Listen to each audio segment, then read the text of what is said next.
Ha? Oh, oh. Dito nga kami para makipaglaro ng basketball. Di kayo uubra. Pag kami inayan nyo, manahimik na kayo. Inyong bibidyo na. Tapos ang kulit-kulit mo. Bubuga ka pang apoy. Napakakulit mo. Nagubad pa. Ito pala talaga mananalo. Napakakulit nyo. Huwag kayong makulit.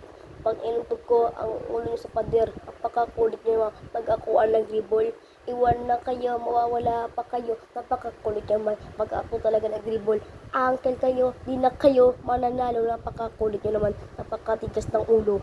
Para talaga magaling mo maglaro ng basketball. Kalat talaga malupit sila. Napakakulit na naman taga-bilya. Pagka may inaya, durog na talaga. Napakatigas ng ulo. Kalat talaga mananalo. Napakatigas. Sarap kakaltukan yung ulo. Kakakaltukan yung ulo. Kakakaltukan ng ulo.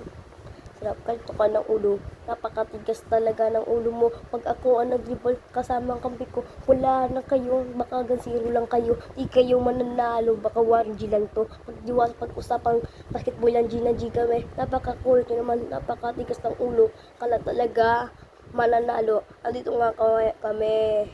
Andito lang kami para makipaglaro. Dayo kayo, Ignacio, makikipaglaro kami. Kahit sino pa yan, kahit si Coach Mabs yan, di kami aatras dyan.